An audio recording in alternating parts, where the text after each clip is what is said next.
রাতে ঘুমানোর আগে এই তিনটি গোপনে প্রার্থনা করুন। সারাদিনের ক্লান্তি, চিন্তা, ভাবনা, অনটন, দুঃখ, কষ্ট যেন একসাথে ভর করে আসে আমাদের মনে। এমন অনেকেই আছেন যারা দিন শেষে হতাশ হয়ে পড়েন, পরিবারের জন্য পর্যাপ্ত উপার্জন করতে পারছেন না, ঋণের বোঝায় জর্জরিত, অথবা জীবনের কোনো না কোনো পরীক্ষায় ব্যর্থতার সম্মুখীন হয়েছেন। হে আমার প্রিয় বন্ধুগণেরা, কখনোই একা চলতে হবে না। ঈশ্বর আছেন, যিনি আমাদের প্রতি দয়ার সাগর, করুণার উৎস। আজকে আমরা জানব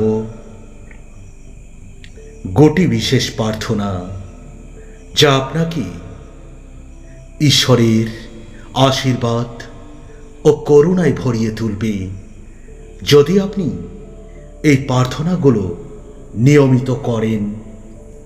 তবে ধীরে ধীরে আপনার জীবন বদলে যাবে, আপনার অভাব দূর হবে, আপনার দুশ্চিন্তা ও ভয় কেটে যাবে। হে আমার প্রিয় খ্রিস্ট বিশ্বাসী ভাই ও বোনেরা, আসুন প্রার্থনাটি শুরু করি। প্রথম প্রার্থনাটি হল, ভবিষ্যৎকে ঈশ্বরের হাতে সমর্পণ করুন। হে প্রভু, আমি জানি না আগামীকাল আমার জীবনে কি অপেক্ষা করছে। আমি জানি না আমার ভবিষ্যৎ কিভাবে কাটবে, কিন্তু আমি জানি তুমি আমার পাশে আছো। যেরমীয় 29 অধ্যায়ের 11 পদে বলা হয়েছে, তোমার সমস্ত পরিকল্পনা আমি জানি, এগুলো মঙ্গলের জন্য, অমঙ্গলের জন্য নয়। এগুলো তোমাকে ভবিষ্যৎ ও আশার আলো দেবে।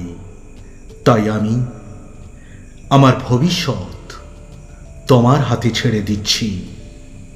তুমি আমার পথ নির্দেশ করো, আমাকে সঠিক পথে পরিচালিত করো। আমার সিদ্ধান্তগুলো যেন তোমার ইচ্ছার সাথে একত্রিত হয়, যেন আমার জীবন তোমার আশীর্বাদে ভরে ওঠে।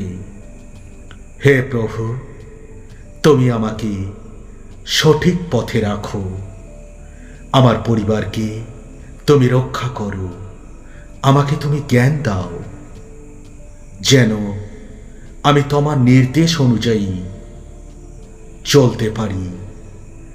দ্বিতীয় প্রার্থনাটি হল, সমস্ত কষ্ট ও চিন্তা ঈশ্বরের কাছে সমর্পণ করা। হে সর্বশক্তিমান প্রভু, এই দিনের সমস্ত দুঃখ, কষ্ট, চিন্তা ও ক্লান্তি আমি তোমার চরণে রেখে দিচ্ছি। আমার জীবনের প্রতিটি দুঃখ তুমি জানো, আমার হৃদয়ের প্রতিটি ব্যথা তুমি অনুভব করো। আমি আর দুশ্চিন্তা করব না, কারণ তুমি নিজেই বলেছ মথি 11 অধ্যায়ের 28 পদে, তোমরা যারা পরিশ্রান্ত ও ভারাক্রান্ত তারা আমার কাছে এসো, আমি তোমাদের বিশ্রাম দেব। হে প্রভু, আমার অন্তরের সব বোঝা আমি তোমার হাতে তুলে দিচ্ছি। আমার চিন্তাগুলোকে তুমি শান্ত করো, আমার হৃদয়কে হালকা করো। তুমি আমাকে সেই শক্তি দাও যাতে আমি জানি তুমি আমার পাশে আছো। আমি একা নই। আমি চাই এই রাতে আমি গভীরভাবে বিশ্রাম নিতে পারি। যেন আগামীকাল নতুন করে শুরু করতে পারি। আমার আত্মা যেন শান্তি পায়, যেন আমার মন বিশ্রাম নেয়, যেন আমি জানি সব কিছুই তোমার হাতে আছে।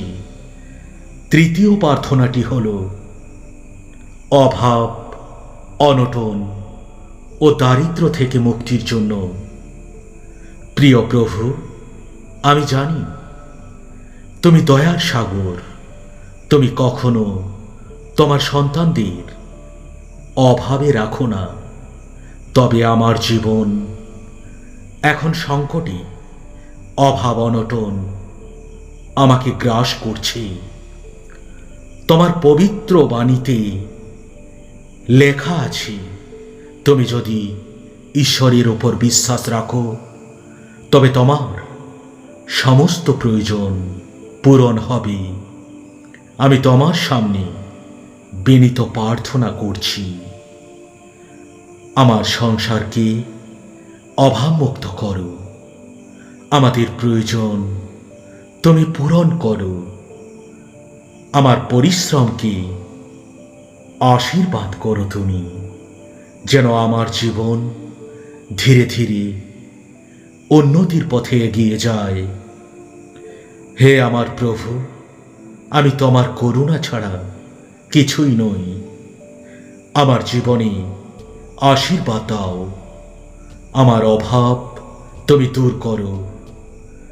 তুমি নিজেই বলেছ, তোমরা আগে ঈশ্বরের রাজ্য ও তার ধর্মপরায়ণতা খুঁজে নাও, তাহলেই সব কিছু তোমাদের জন্য সংযোজিত হবে। আমি তোমার রাজ্য খুঁজছি, তোমার আশীর্বাদ আমি প্রার্থনা করছি।